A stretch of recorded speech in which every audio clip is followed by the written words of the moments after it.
He lived in a quiet neighborhood where life moved slowly, almost like the streets themselves had learned to breathe calmly over the years.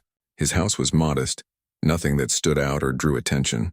A small garden ran along the front porch, full of plants he had nurtured with care over the seasons.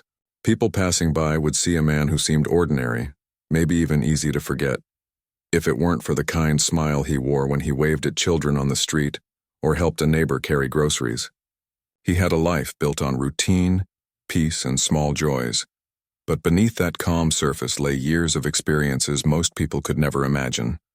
Every morning, he would wake just before dawn. The world was still quiet at that hour, with the faint chirping of birds and the occasional hum of a distant car. His dog, a loyal companion with bright, intelligent eyes, would wait patiently by the bedroom door.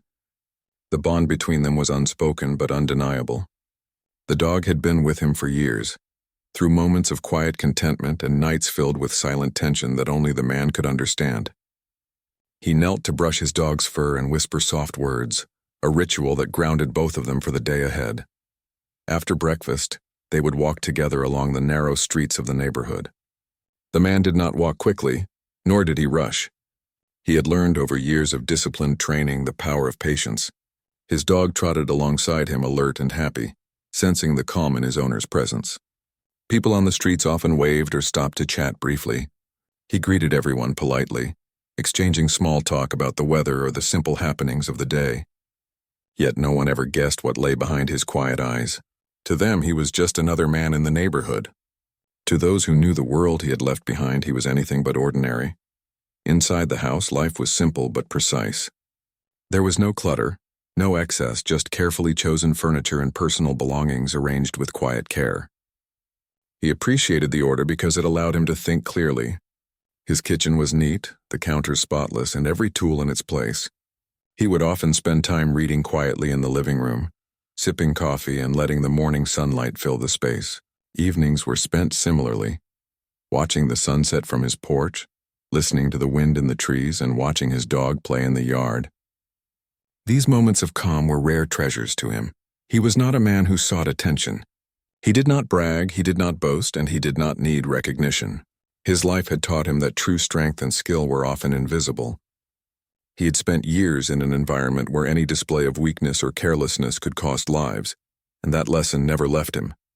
Yet here, in this quiet neighborhood, he was free to be just a man and his dog without the weight of titles, missions, or expectations pressing down on him. It was a peaceful existence, one he cherished deeply. Neighbors had their own stories, of course. Some knew him only as the quiet man with the garden, the one who always helped pick up a child's lost ball or shovel snow from a driveway without asking for anything in return. Others had seen him jogging early in the morning, the dog running beside him, and assumed he was just a man who valued health and routine. No one knew the long hours he had spent in far-off places, the missions that had tested him beyond the limits of human endurance, or the weight of the secrets he carried silently in his mind. Those experiences were a part of him, but they were locked away, tucked into corners of memory that only he could visit. He loved the simplicity of his neighborhood life. There was a rhythm to it, a predictability that he found comforting. Grocery shopping on Tuesday mornings, checking mail in the afternoon, and preparing small meals in the kitchen were small tasks that brought him satisfaction. Even mundane things had meaning because they connected him to a life that was his own, free from the demands and dangers he had once known. And always his dog was there, a living reminder of loyalty and companionship, a presence that required no words to understand. On some days, he would take his dog to the small park at the edge of the neighborhood. It was a modest place with benches under old oak trees and a few open fields where dogs could run freely. He enjoyed watching his companion bound across the grass, ears flapping and tail wagging, full of uncontainable energy. People in the park sometimes stopped to admire the dog or comment on its good behavior. He would smile politely and thank them, enjoying the shared moment without revealing too much of himself. The world of the park was different from the world he had once known, but he had learned to find peace here in the ordinary. Despite the tranquility, there were moments when the past would quietly touch him. A certain noise, a flash of movement, or even a stranger's glance could stir memories of experiences that were anything but peaceful. But he never let those moments define him. He had learned to compartmentalize, to take what he needed from memory and leave the rest behind. He understood the importance of living in the present, of not letting past danger dictate his calm existence. That skill, developed over years of rigorous training, had become second nature. Evenings were the most peaceful. He would sit on the porch, letting the fading sunlight paint everything in warm hues. The dog would lie at his feet, content and quiet, and he would reflect on the simple things: the smell of the garden after rain, the sound of children laughing in the distance, and the comfort of having a companion who never judged or demanded more than he could give. Sometimes he would think about the people he had known in his past life, comrades who had shared the most intense experiences imaginable. He remembered them with a mix of pride and sorrow, but those memories were private, locked away behind a carefully maintained, calm exterior. He had friends, though few, who knew him as someone dependable and trustworthy. They relied on him for advice, for small favors, or simply for the reassurance that someone in the world cared about their well-being. And he gave freely, never seeking recognition. It was part of the man he had become, someone who understood the power of quiet strength, the importance of small actions, and the value of living a life rooted in respect, care, and integrity. Even in quiet solitude, he remained alert. His senses were sharp, instincts finely tuned from years of experiences most people could not imagine. It was an invisible part of him, a readiness that never truly rested, but it was not fear that kept him alert. It was awareness. Awareness of the world, of danger, of consequences. It was a state of being that allowed him to fully enjoy the peace around him, while remaining prepared for anything that might disturb it. The neighborhood had its routines, too. People came and went. Children played on the streets, and the occasional car passed by with no particular urgency. He observed all of it with quiet attention, never intruding, never drawing notice. Yet the sense of community mattered to him. Small connections, polite conversations, and mutual respect were important. They reminded him that life could be ordinary and still meaningful, that joy could exist even after years spent in places where danger and loss were constants. His dog, always by his side, was more than a companion. The dog had an uncanny sense of his moods, a silent empathy that no human could match. When the man was tense or burdened by memory, the dog would stay close, offering comfort without judgment. When he was lighthearted, the dog's playful energy mirrored his own. Their bond was a quiet celebration of trust, loyalty, and the simple pleasures of life. It was a connection that transcended words, one built on shared experience and unwavering companionship. He never flaunted his past. There were no medals displayed, no stories shared. The world outside knew only the man and his dog, the orderly garden, the quiet routines. Inside him, however, there was depth, experience, and skill forged in extreme conditions. It was a life of duality. 1 foot in ordinary life, 1 foot in extraordinary experience. The balance was delicate, but he managed it with care, ensuring that peace always had space to grow. Some evenings, when the sky was clear and the stars appeared one by one, he would sit quietly and remember. Not with bitterness, but with acceptance. He remembered what had been necessary to survive, what had been learned from pain, and what had been lost along the way. Those moments were private, sacred, and grounding. They reminded him that life, no matter how ordinary it seemed to others, was a gift worth protecting, a life that had meaning precisely because of the challenges he had overcome. And so, he continued day after day. Morning walks, quiet breakfasts, careful chores, and small gestures of kindness. His life appeared simple, maybe even predictable, but it was full of subtle richness and quiet satisfaction. The bond with his dog, the small connections with neighbors, and the calm routines created a world where he could breathe, reflect, and simply be. It was a world he had fought hard to preserve, one of peace and subtle joy. Yet as serene as it seemed, life is never without unpredictability. Even the calmest days can be touched by events beyond understanding, and even the most careful people can find themselves tested in ways that challenge everything they know. But for now, in this quiet neighborhood, with the sun warming his face and his loyal companion at his side, he lived a life that was simple, honest, and deeply human, a life built on routine, respect, and the small, precious moments that made every day worth living. The morning had started like any other, with the faint golden light spilling across the quiet streets. The man and his dog were on their usual walk, moving slowly down the narrow sidewalks. His dog sniffed happily along the edges of the grass, occasionally pausing to investigate an unfamiliar scent. People waved as they passed, a nod here, a smile there, and he returned each gesture politely. It was ordinary, peaceful, and yet beneath the calm surface a quiet tension lingered, though he did not yet know it. The call had come to the local police earlier that morning. A neighbor, concerned about noises the night before, had reported what they believed was an aggressive dog. The man had no reason to suspect that this ordinary day would turn into something extraordinary, something that would shake the foundations of his carefully preserved calm. He had never had trouble with the law. He had always kept to himself, respectful, polite, and cautious. And yet this morning would challenge all of that. He noticed the first patrol car as it slowly turned onto the street. The lights were off, the vehicle moving casually at first. A single officer leaned slightly from the window, eyes scanning, and the man gave a small nod, thinking perhaps they were just checking the neighborhood. But then came the second vehicle, and a subtle change in posture. The officers were alert now, moving with purpose. His dog sensed the shift immediately, ears pricked, tail stiffening slightly as though aware that something was wrong. He stopped walking, watching as the two patrol cars came closer. The officers stepped out, uniforms crisp, faces serious. One of them raised a hand in greeting, though it felt cautious, measured, not warm. The man lifted a hand in response, careful to keep movement slow, calm, and non-threatening. He understood instinctively that even ordinary gestures could be misread, and he wanted nothing to provoke unnecessary tension. "Good morning," he said softly, voice steady. "Is there a problem?" One officer spoke quickly, words clipped, explaining that there had been a complaint about an aggressive dog in the neighborhood. The man nodded, understanding, and gestured toward his dog. "This is my dog," he said. "He's friendly. He doesn't bite anyone." The dog wagged its tail slightly, stepping closer to the man, as if to emphasize the truth in his words. It was a gesture of loyalty, one that should have reassured the officers, but their posture remained tense. The situation was delicate. The man could feel the weight of their suspicion, the readiness in their stance, and he understood immediately that this was a test, one they were unaware they were failing. "Step back," the officer said, voice firm. "Keep him away from us." He complied, taking a step back, allowing the dog to sit calmly beside him.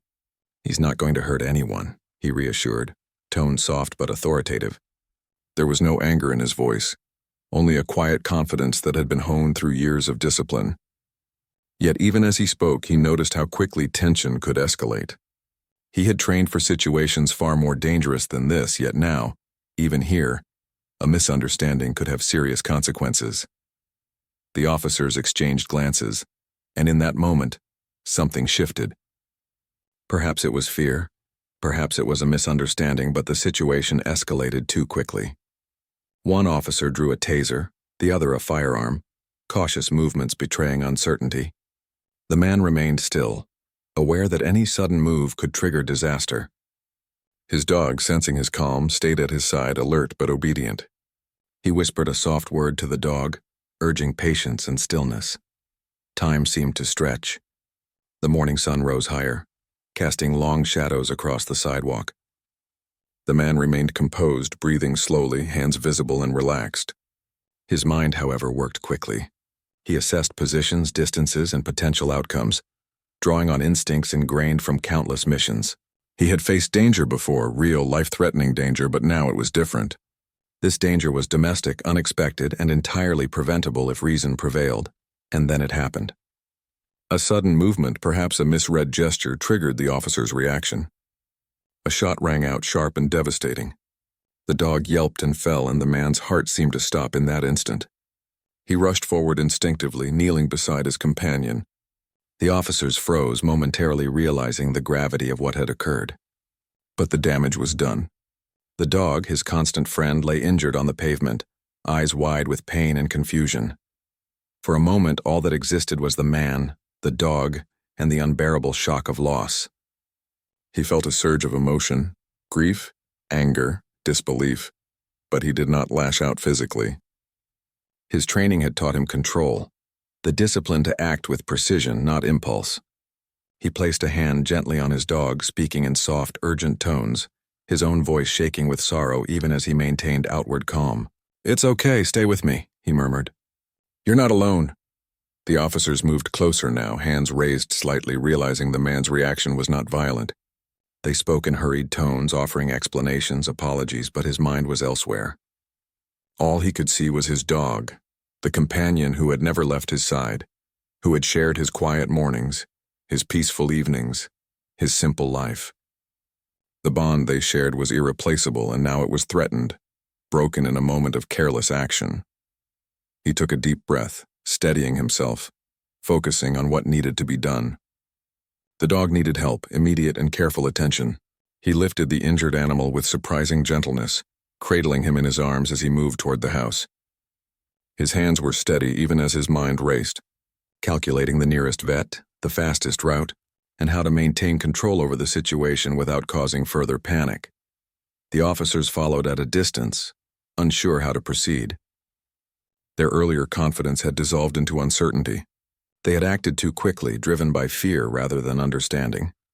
And now they faced the consequences of that haste. The man, despite his rage and grief, did not give them reason to escalate further. He was composed, disciplined, and determined to protect his dog above all else. Inside the house, he laid the dog carefully on the floor, examining the wound with methodical attention.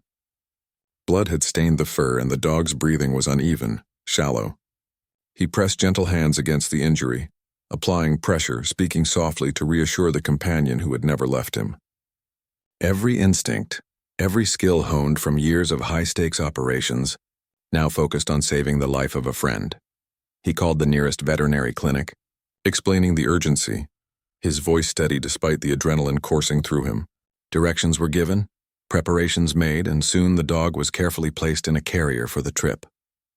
The man stayed close, whispering words of encouragement, stroking the fur, maintaining contact to soothe fear and pain. His own heart pounded, but his exterior remained calm, a mask of control honed through years of demanding experience. As they drove, he reflected on the sudden shift from normalcy to chaos. One moment life was ordinary, quiet, and safe. The next it had become a confrontation that no one had anticipated, driven by misunderstanding and fear. He felt a deep frustration, not just at the immediate event but at the thought that such carelessness could so easily cause harm. Yet he also felt a clarity of purpose, to act decisively, to protect, and to ensure accountability, all without losing himself to anger or rash action. At the veterinary clinic, the staff moved quickly, taking the dog into emergency care. He watched, standing nearby, ensuring that the companion who had been his constant friend was in good hands. The minutes stretched long, each one weighted with uncertainty. He remained silent mostly, speaking only when necessary, observing procedures with keen attention, offering small reassurances where he could. He had faced danger in its most extreme forms, yet this moment was no less intense. The fear for a life that depended entirely on him was sharp, intimate, and consuming. While the dog was treated, the man sat in the waiting area, reflecting quietly. He thought about the officers, about how easily misunderstanding could escalate, about the fragile balance between perception and reality.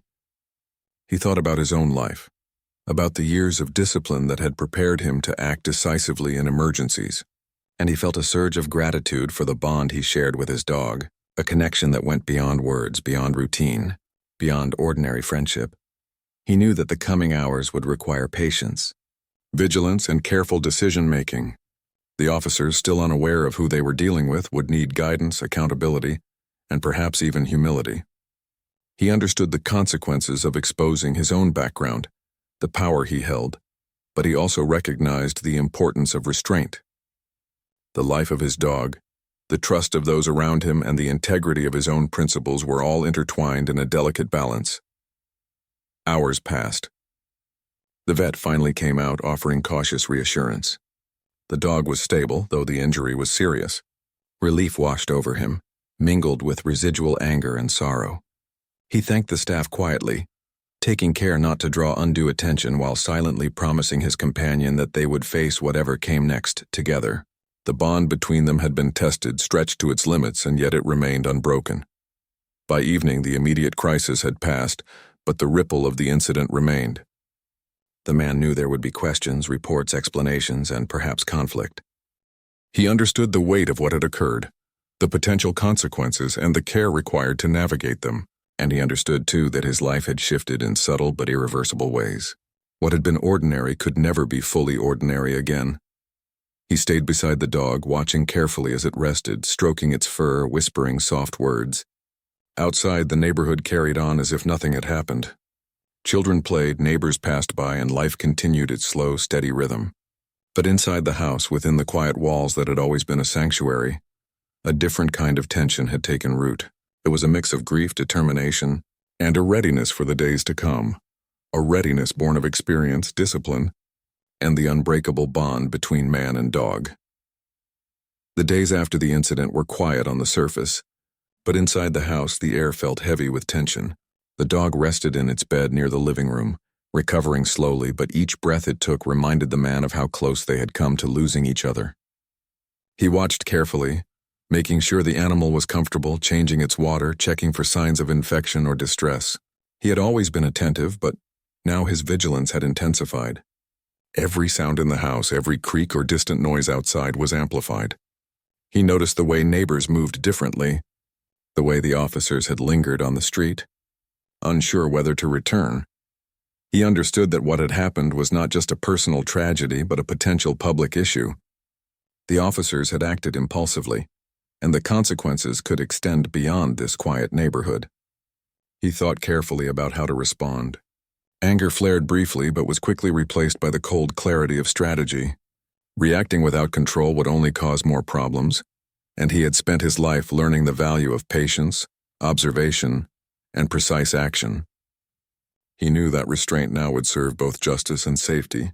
He began by documenting everything. Notes, photographs, videos of the street, the yard, and the positions where events had unfolded. Every detail mattered. The distance between him and the officers, the way the dog had reacted, the sound of commands, the responses. He wanted a clear record, something that could not be twisted or misrepresented. Each item was carefully cataloged, organized in a way that reflected the seriousness of the situation. It was meticulous work, but necessary. He had learned long ago that preparation and evidence often spoke louder than words. In the evenings, he would sit quietly with the dog beside him, reflecting on the lessons of the past few days. The dog's eyes were still wary at times, and he knew that trust had been shaken, not just for him, but for the animal as well. He spent hours speaking softly, reassuring, offering comfort. Every gentle stroke of fur, every calm word was a reminder that they were still together. And in those moments he allowed himself to feel fully, not just grief, but the quiet satisfaction of being able to protect and nurture, to be a presence of safety in a world that could be reckless. Even as he focused on healing, he considered the broader implications. He knew the officers would report the incident, and that their accounts might not match his. He thought about how misunderstandings could spiral, how assumptions and fear had already caused harm. He realized that while the dog's recovery was paramount, he also needed to ensure accountability. Justice did not mean vengeance. It meant responsibility. It meant making certain that no other person or animal would suffer because of similar mistakes. The man also thought about communication. He knew that speaking too harshly or revealing too much too quickly could backfire. He needed to maintain calm yet convey the seriousness of the situation. Every interaction, whether with the officers, neighbors, or authorities, had to be deliberate. He understood instinctively how influence worked. Calm presence could carry more weight than anger. He had used this principle in life or death situations before, and it was now just as vital in the domestic world he inhabited. He spent hours analyzing every detail of that morning. The way the officers moved, the positioning of their hands, the timing of their reaction, all of it became a study in human behavior. He considered how fear and assumptions could cloud judgment, and how quickly escalation could occur. And he realized that he was uniquely qualified to address the situation, not through aggression, but through understanding, preparation, and strategic action. He could see the incident from every angle, foresee every possible outcome, and plan his next steps with precision. In the middle of the day, he would take the dog on short walks, careful to keep it calm and secure. These walks were therapeutic for both of them. The dog, though still tender, would begin to stretch its legs, sniff the familiar scents of the neighborhood, and regain some sense of normalcy. The man observed every movement, every flinch, ready to intervene if needed. He whispered quietly, words meant to comfort, to instill trust again. He understood instinctively how trauma worked, and he treated his companion's healing with patience, much as he would treat a comrade recovering from battle. He also began considering the legal and procedural aspects. He made careful notes of what could be said, what questions might be asked, and how best to present the facts without letting emotion overshadow clarity. He wanted to ensure that the truth was known, but that it was communicated in a way that was measured and authoritative. His past had trained him to handle high-pressure interrogations, to stay calm under scrutiny, and to communicate clearly and convincingly. These skills were now being repurposed for a situation that, while domestic, was no less important to him. Neighbors occasionally approached, curious about what had happened. He spoke with them calmly, offering only what was necessary. There was no dramatization, no exaggeration. He explained that there had been an unfortunate incident, that the dog had been injured, and that he was taking steps to ensure proper care. His composure impressed many. They could see the care and the thoughtfulness in his actions. He left them with confidence, without needing to reveal more than was appropriate. Even as he managed the external aspects of the situation, he maintained a strong internal focus. He meditated on calmness, on clarity, on the need to act only when necessary.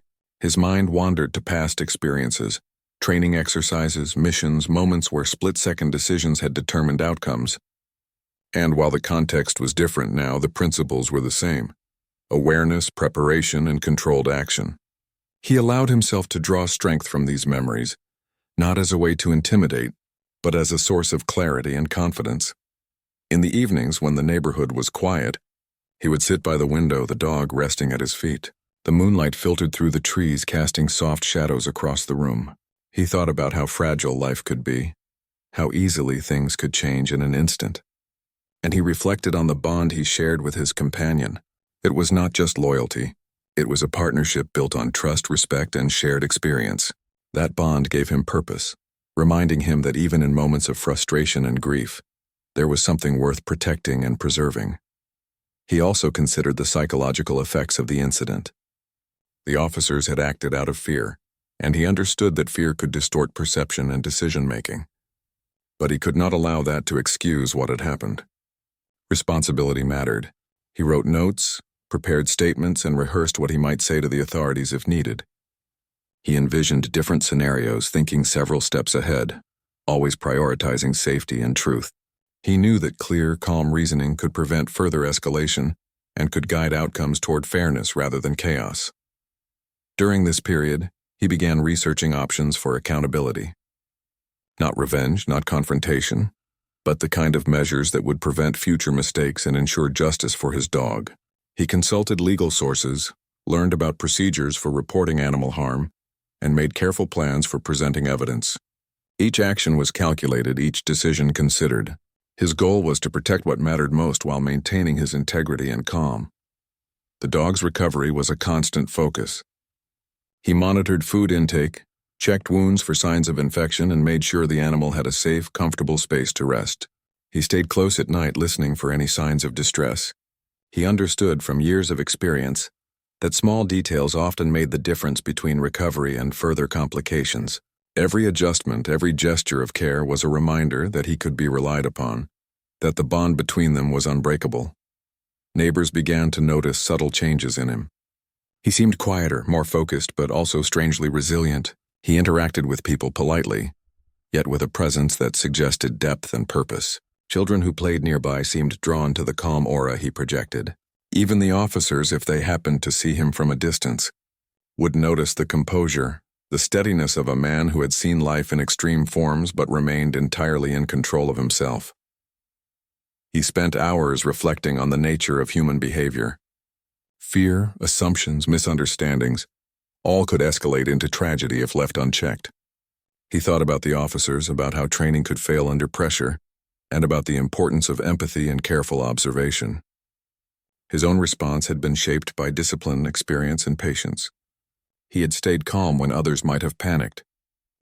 He had protected life when it was threatened, and he would continue to do so, ensuring that justice and safety were preserved. At night, when the house was quiet, he would sit with his dog in his lap, stroking its fur and speaking softly. Memories of the morning's chaos would linger, but he allowed them to pass like waves on a shore. He focused instead on the present, on the small vital tasks that ensured the dog's comfort and safety. Each heartbeat, each gentle breath, reinforced the bond between them, a connection stronger than fear, stronger than misunderstanding. He began to prepare mentally for the next steps. There would be meetings, reports, perhaps confrontations. He considered every possible scenario, planning how to maintain calm, communicate clearly, and ensure the truth was known. His training had prepared him for high-stakes situations where mistakes could cost lives. Now that training was being applied in a new context, proving once again that skill, patience, and discipline could make a difference even in the most unexpected circumstances. Even as he prepared, he never lost sight of what mattered most, his companion. The dog had been injured, scared, and vulnerable, and he had been there to protect and comfort it. That bond reminded him that strength was not only physical but emotional, a combination of care, attention, and unwavering loyalty.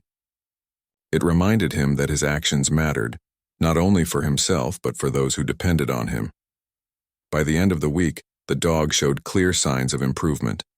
It moved more easily, wagged its tail when it saw him, and began to play with small toys around the house. Relief washed over him, tempered by the awareness that the incident had lasting effects on both his companion and on the neighborhood.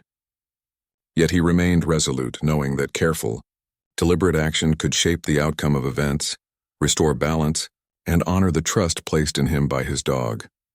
The man knew that the coming days would test patience and restraint. There would be questions, perhaps judgment, and the possibility of conflict. But he had learned over a lifetime of extraordinary experiences that clarity, calmness, and preparation were the keys to navigating uncertainty. He had survived and thrived in situations far more dangerous than this, and he would navigate this as well, with precision, integrity, and unwavering focus. The day arrived when he could no longer wait to address the incident. He had spent long hours reflecting, planning, and preparing, and now the time had come to take deliberate steps toward resolution. The dog had improved, its breathing steady, its movements more confident. That alone gave him focus and strength, but he knew that calming the immediate chaos was not enough. The officers needed to understand the gravity of their actions, and he had to ensure that accountability was taken seriously. He started with a careful assessment of the situation. He reviewed his notes again, each photograph and observation lined up in his mind. The position of the officers, the sequence of events, the responses he had made, and the reactions of the dog. All of it had to be presented clearly and without emotion clouding the facts. He had learned over the years that clarity and precision could convey far more authority than anger or threat, and this was what he intended to demonstrate. When he finally stepped out to meet the authorities, he carried himself with quiet confidence. His movements were calm, deliberate, and measured, the kind of composure that made people pause and pay attention without needing to raise a voice. He had learned long ago that true strength did not announce itself with noise. It was recognized in stillness, in the way someone handled themselves under pressure. And he intended to show that same strength now. The officers were waiting at a neutral location. They seemed uneasy, aware that the man was composed yet determined, sensing a seriousness they had not anticipated. They had seen him during the earlier incident, but now, in a controlled setting, his presence carried a new weight. He spoke first, calmly, outlining the situation from start to finish. No exaggeration, no dramatics, just the facts delivered clearly and with authority. His voice was steady, each word deliberate. "I want to make sure you understand exactly what happened," he began. "It was not just an accident. Your actions had serious consequences. The dog was shot, and it could have been worse. I want accountability, but I also want this handled without unnecessary escalation." The officers listened, a little defensively at first, but the man's calm presence kept them focused. He did not raise his voice, did not make threats, and did not allow their excuses to cloud the truth. He presented evidence clearly, photographs, notes, timelines. He explained what had occurred, emphasizing the sudden escalation caused by fear and assumptions. He pointed out the precise moments when decisions could have been different, when patience and observation might have prevented tragedy. There was a pause after he spoke. The officers seemed to realize that he was not reacting like most people would. There was no screaming, no anger, no personal attack, just clarity, control, and undeniable focus. And in that silence, they began to grasp the seriousness of the situation, the depth of the man's understanding, and the weight of his presence. He was not threatening, but he was not to be underestimated. He allowed the silence to stretch, giving them space to reflect on their own actions. Then he continued, softer this time, his tone calm but firm. I am asking for accountability, and I am asking for changes that will prevent this from happening again. I am not here to escalate unnecessarily, but I will not ignore what has happened. His eyes met theirs, steady, unwavering, the kind of gaze that carried both authority and experience. For a moment, the room was heavy with unspoken realization. The officers could sense, even if they did not fully understand, that this man had a background and skill set far beyond ordinary life. There was a quiet intensity about him that commanded respect without needing to prove itself. It was the kind of presence that only came from years of discipline, training, and facing real danger. And that presence now filled the room. He did not tell them about his past, not directly. He did not need to. The calm authority, the precise movements, the way he spoke and observed, all hinted at capabilities that went far beyond ordinary experience. And that was enough. The officers began to shift in their seats, subtly acknowledging that they were dealing with someone exceptional, someone whose patience and restraint were products of mastery, not weakness. He went on to explain the emotional impact of their actions. He described the bond he shared with his dog, the trust and loyalty that had been violated, and the responsibility they had to repair the damage as much as possible. He spoke in human terms, not military ones, emphasizing care, empathy, and understanding. The officers listened, some nodding slightly, beginning to understand the depth of their mistake and the seriousness with which he approached it. Throughout the conversation, he maintained a calm demeanor. He did not rush, did not interrupt, and allowed them to speak. But every time they tried to minimize the situation or justify their actions, he calmly returned to the facts, gently but firmly redirecting the discussion to accountability and responsibility. He had faced negotiation in far more dangerous circumstances before, and he applied the same skills here: patience, observation, and precise communication. At one point, one officer attempted to test him, speaking in a tone meant to provoke. The man did not react emotionally. He simply maintained eye contact, allowed the moment to pass, and responded with measured words. I am not here to argue. I am here to ensure the situation is understood and that we prevent future harm. That is all. His composure in that moment was almost tangible, the kind of quiet authority that made it impossible to argue with him effectively. As the meeting continued, the officers began to shift their approach. They became more receptive, more careful with their words, and more focused on solutions. The man guided the conversation, pointing out practical steps for accountability, follow-up reports, changes to procedures, and clear communication to prevent similar incidents. He emphasized that learning from mistakes was critical, that acknowledging harm was not weakness, and that proactive action could prevent further tragedy. After several hours, the tone had shifted. What began as tension and defensiveness had transformed into a serious dialogue focused on accountability and improvement. The officers now understood on some level that they had encountered someone extraordinary, not in a way that was threatening, but in a way that commanded respect. They could see the clarity, the discipline, and the unwavering focus he brought to the situation. And they began to respond in kind, offering genuine acknowledgement of their errors and willingness to make changes. Even as the meeting concluded, he remained calm and measured. He did not gloat, did not seek revenge, and did not allow pride to take over. His goal had always been accountability, not humiliation. He had acted decisively and with control, guiding the outcome toward resolution while preserving the dignity of everyone involved. His dog's recovery and well-being were still his priority, but he understood that ensuring justice was part of protecting what mattered most. When he returned home, the dog was waiting near the door, alert and wagging its tail slightly. Relief and affection washed over him. He knelt, stroking the fur, whispering words of reassurance. The companion who had endured so much was safe, and the bond between them felt stronger than ever. He allowed himself a moment to breathe, to appreciate the calm after a storm that had tested every ounce of patience, skill, and restraint he possessed. He reflected on the day's events quietly, realizing that true strength had been demonstrated not in force but in discipline. He had faced officers who could have escalated the situation further, yet he had maintained control. He had guided them to accountability without resorting to threats or aggression. It was a lesson in human behavior, a demonstration that calm, clarity, and preparation could achieve more than anger or violence ever could. The neighborhood remained quiet, unaware of the extraordinary events that had unfolded. Children played, neighbors walked by, and life continued in its ordinary rhythm. But within the walls of his home, the man and his dog had navigated an intense storm and emerged intact, wiser and more connected. The incident had left its mark, but it had also revealed the power of composure, observation, and strategic action. He spent the evening in quiet reflection. He thought about the officers, about how easily fear and assumptions could escalate into harm. He considered how ordinary people often made decisions without understanding consequences. And he understood more than ever the importance of patience, discipline, and the calm execution of action. These were the principles that had guided him through extreme circumstances in the past, and now they had guided him through a domestic crisis with similar intensity.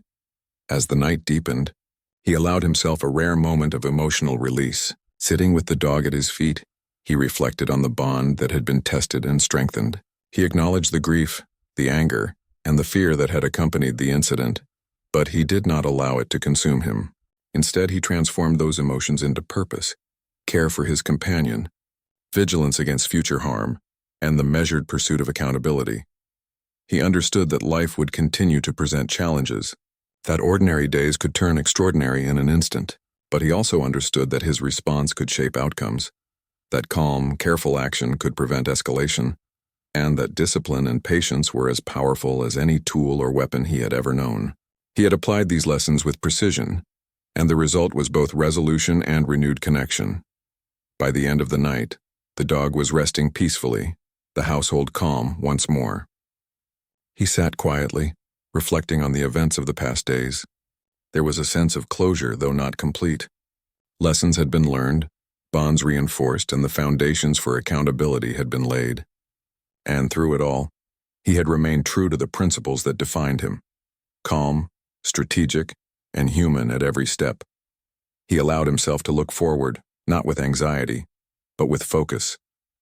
The future would bring challenges, but he was prepared. His dog's companionship, the lessons of restraint, and the clarity of thought developed over years of extraordinary experiences would guide him. And he knew that no matter what came next, he would meet it with the same quiet strength and unwavering resolve that had seen him through every test so far.